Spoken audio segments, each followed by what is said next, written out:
ধীরস্থিরভাবে তারাবির সালাতগুলো যেন আমরা আদায় করি। তাড়াহুড়ো করবেন না আল্লাহর ওয়াস্তে, তাড়াহুড়ো করবেন না, তাহলে কোরআন আমাদের জন্য বদদোয়া করবে। তাড়াহুড়ো করবেন তারাবির নামাজে। তারাবির নামাজ সালাতুত তারাবিহ মানে বিশ্রামের নামাজ, আর আমরা পড়ি সলাতুল কেতার, রেলগাড়ির মতো নামাজ। চিল্লায় বলেন ঠিক কি না? না, এরকম করবেন না। ইমাম সাহেবদেরকে আশ্বস্ত করুন যে ইমাম সাহেবরা আমরা পিছনে আসি আপনাদের সাথে, আপনি আস্তে আস্তে পড়েন, তার তিলের সাথে পড়েন, ধীরস্থিরভাবে তারাবির সালাত পড়বেন। সারা বছর এই সুযোগ হয় না দাঁড়িয়ে কোরআন শোনার, এরকম আয়োজন ব্যবস্থাপনা সারা বছর আর আমরা পাই বলেন তো? না। তারাবির সালাতের রাকাত বিতর্ক এড়িয়ে চলুন, রাকাত নিয়ে বিতর্ক করবেন না।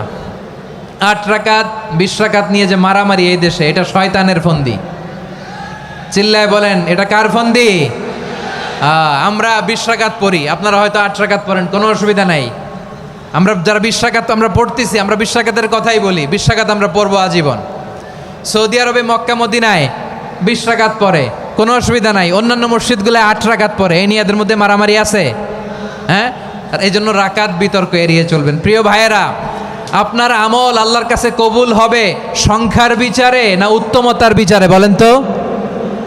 সংখ্যার বিচারে না উত্তমতার বিচারে? উত্তমতার বিচারে। কত চমৎকার ভাবে আপনি আল্লাহর সামনে দাঁড়াতে পারছেন এটা বিবেচ্য। রুকু সেজদাগুলো সুন্দরভাবে করবেন, রুকু থেকে সোজা হয়ে দাঁড়ানো ওয়াজিব, 2 সেজদার মাঝখানে সোজা হয়ে বসা ওয়াজিব।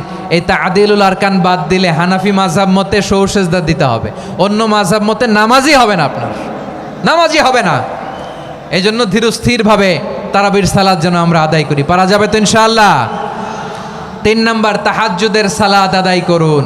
বছরের অন্য সময় উঠতে পারি না, অনেকে বলে হুজুর উঠতে পারি না, কিন্তু রমাদানে সাহারি খাওয়ার জন্য তো ওঠাই লাগে। কি বলেন, সাহারি খান আপনারা? হ্যাঁ, খান না? খান কে কে দেখি তো? মাশাআল্লাহ মাশাআল্লাহ, এই সুন্নত পালনের জন্য 1 নাম্বার। মাশাআল্লাহ, ঠিক আছে, পালন করবেন। আল্লাহর হাবিব বলেন তাসাহারু ফা ইন্না ফিস সাহুরি বারাকা, তোমরা সাহারি খেও, কেননা সাহারির ভেতরে বরকত ঢুকায় দিয়েছে কে? একটা খেজুর 1 গ্লাস পানি খেলেও সারা দিন আপনাকে তরতাজা রাখে কে? তো সাহারির জন্য যেহেতু উঠতেই হয়, সাহারি খাওয়ার আগে বা পরে 2 রাকাত 4 রাকাত তাহাজ্জুদ পড়া যাবে না? রব্বুল আলামিন বলেন ওয়ামিনাল লাইলি ফাতাহাজ্জাদ বিহি নাফিলাতান লাকা আসা আইয়াবআসাকা রাব্বুকা মাকামান মাহমুদা। ও নবী, রাতের কিছু অংশ সময় তাহাজ্জুদের সালাত আপনি আদায় করবেন, কারণ এই তাহাজ্জুদ হলো আপনার জন্য নাফিলাতাল লাক, অতিরিক্ত ফরজ। আপনাকে মাকামে মাহমুদে অধিষ্ঠিত করবে কে? এজন্য যারা সম্মানিত হতে চান, সম্মানের আসনে যেতে চান, তাদের জন্য তাহাজ্জুদ অবধারিত।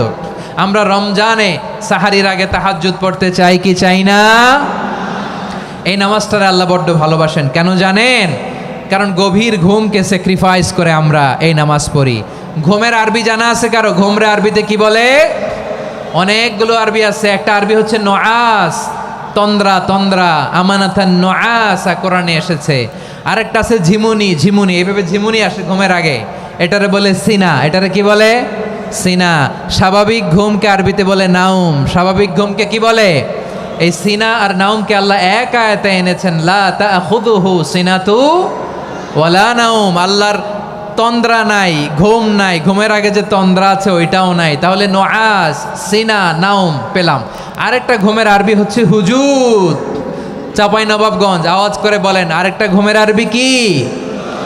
হুজুদ। এটা মাঝরাতের ঘুম, শেষ রাতের ঘুম, যেই ঘুমটা বড্ড মজা লাগে। কাঁথা টেনে টেনে, ব্ল্যাঙ্কেট টেনে টেনে আরেকটু ঘুমাইতে মন চায়, আরেকটু, আর 1 মিনিট, আর 2 মিনিট, এরকম একটা মজার ঘুম শেষ রাতে আছে না নাই? এই শেষ রাতের ঘুম, এই হুজুদের ঘুমকে স্যাক্রিফাইস করে যেই সালাত পড়া হয়, ওই সালাতের আরবি নাম হচ্ছে সলাতুল হুজুদ বা সলাতুত তাহাজ্জুদ। চিল্লায় বলেন আল্লাহু আকবার। এজন্য আল্লাহ তাআলা তাহাজ্জুদের সালাতকে এত পছন্দ করেন। পড়বেন তো রমাদানে?